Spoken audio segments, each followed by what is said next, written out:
जय माता। कुछ लोगों के मन में ये भ्रम रहता है कि ईश्वर अगर है तो दिखाई क्यों नहीं देता। कुछ ऐसे भी नासमझ हैं जो ये प्रश्न कर देते हैं कि अगर ईश्वर है तो हमें दिखाओ, प्रमाणित करो। ऐसे ही एक घटना है। एक नगर का, एक राज्य का एक राजा था, बड़ा दान पुण्य करता था। हवन यज्ञ निरंतर चलते रहते थे, अपना सहयोग देता रहता था। एक दिन उसने अपने कुल गुरु से पूछा कि हे ब्राह्मण देव, मैं आपसे एक प्रश्न पूछना चाहता हूं, आप उसका उत्तर मुझे दीजिए। यह जिज्ञासा मेरे मन में है कि हम इतने हवन यज्ञ उस ईश्वर के नाम से करते हैं, क्या वाकई में ईश्वर है? अगर है तो हमें दिखाई क्यों नहीं देता? दूसरा, कि उस ईश्वर की दृष्टि कहां कहां है? तीसरा, ईश्वर क्या कर सकता है? ब्राह्मण देव ने कुछ समय सोचा, बोला, हे राजन, इस प्रश्नों के उत्तर मैं आपको कल राजसभा में दूंगा, जिससे सभी को इन प्रश्नों के उत्तर ज्ञात हो सकें और जिनके मन में भी ये प्रश्न हैं वो दूर हो सके। दूसरे दिन ब्राह्मण देव अपने पुत्र के साथ राज्यसभा में पहुंचा। सभी मंत्रीगण, सभी अतिथि वहां उपस्थित थे। राजा ने प्रणाम किया, बोले, हे ब्राह्मण देव, जो मैंने कल आपसे 3 प्रश्न पूछे थे उनके उत्तर आज आप मुझे दीजिए। ब्राह्मण देव बोले, हे राजन, आपके तीनों प्रश्नों के उत्तर ये मेरा बेटा आपको देगा। राजा बोले कि हे ब्राह्मण पुत्र, अति शीघ्र मुझे तीनों प्रश्नों के उत्तर दीजिए। ब्राह्मण का बेटा बोला, राजन, मुझे ऐसा लगता है कि आपके यहां आए हुए अतिथियों का सम्मान नहीं होता। राजा को बड़ा बुरा लगा कि कैसा प्रश्न कर दिया।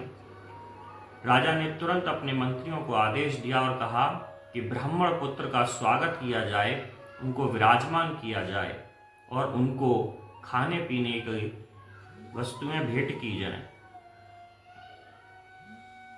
ऐसा ही हुआ।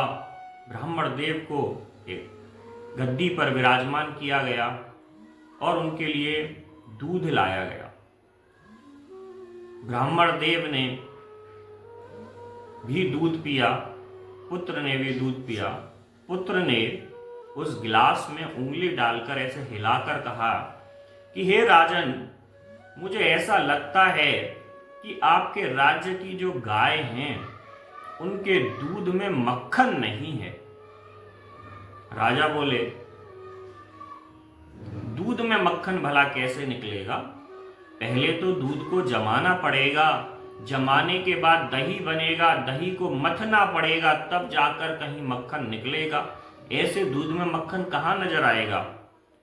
ब्राह्मण पुत्र बोले, हे राजन, आपके पहले प्रश्न का उत्तर यही है कि ईश्वर को प्राप्त करने के लिए सबसे पहले मनुष्य को स्वयं को शुद्ध करना पड़ता है, उसे मथना पड़ता है, उसके लिए ध्यान करना पड़ता है, योग करना पड़ता है, उससे भाव लगाना पड़ता है, तब जाकर ईश्वर उसे प्राप्त होता है। राजन उस ब्राह्मण पुत्र के उत्तर को सुनकर बहुत प्रसन्न हुआ। राजन बोला, मैं दूसरा प्रश्न का उत्तर भी चाहता हूं। ब्राह्मण पुत्र बोला, अवश्य राजन, आपको दूसरे प्रश्न का उत्तर भी मिलेगा। उसके लिए आपको एक मोमबत्ती मंगानी पड़ेगी। राजन ने आदेश दिया और मोमबत्ती मंगाई गई। ब्राह्मण पुत्र बोला, इस मोमबत्ती को जलवाइए। राजन ने उस मोमबत्ती को जलाया। ब्राह्मण पुत्र बोला, हे राजन, इस रोज इस मोमबत्ती का प्रकाश सबसे ज्यादा किस तरफ है? राजन ने चारों तरफ देखा और मुस्कुराकर बोले कि इसका प्रकाश तो सभी तरफ बराबर है। बोले राजन, यही आपके दूसरे प्रश्न का उत्तर है। जिस प्रकार इस मोमबत्ती का प्रकाश सभी दिशाओं में बराबर है, उसी प्रकार ईश्वर भी सभी दिशाओं में बराबर ही देखता है। राजन बड़ा प्रसन्न हुआ। राजन बोला, अब मेरी उत्सुकता और बढ़ती जा रही है और कृपया करके अति शीघ्र मुझे तीसरे प्रश्न का उत्तर भी दें। ब्राह्मण पुत्र बोला, आपको अपने तीसरे प्रश्न का उत्तर पाने के लिए अपने सिंहासन से नीचे उतरना होगा और मुझे अपने सिंहासन पर बैठाना होगा, क्योंकि था तो अटपटा प्रश्न, लेकिन क्योंकि राजन को अपने तीसरे प्रश्न की उत्सुकता थी, इसलिए राजन ने उस ब्राह्मण पुत्र को उस अपने राज सिंहासन पर बिठाया और स्वयं नीचे खड़ा हो गया। ब्राह्मण पुत्र बोला, हे राजन, आपके तीसरे प्रश्न का उत्तर यही है। जिस प्रकार आपने मुझे इस गद्दी पर विराजमान किया और आप नीचे खड़े हो गए, ईश्वर के पास भी ऐसी ही असीम ताकतें हैं। वो जिसे चाहे राजा बना सकता है, जिसे चाहे शक्तियां दे सकता है और जिसे चाहे सिंहासन से उतार सकता है, मिट्टी में मिला सकता है। वो ईश्वर सर्वशक्तिमान है। ये सारी सृष्टि उस ईश्वर की शक्ति से ही चलती है। उस ईश्वर के सामने कोई भी अपना सिर नहीं उठा सकता। हे राजन, आपके तीसरे प्रश्न का उत्तर यही है कि इस सृष्टि में जो भी कुछ चलता है वो सभी ईश्वर की शक्तियों से चलता है।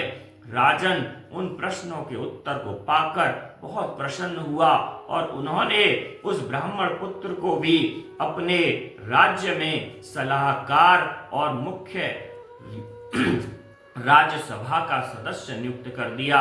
उसे बहुत सारी स्वर्ण मुद्राएं दी और राजा अति प्रसन्न हुआ। बोलिए जय जय भवानी, जय महाकाल।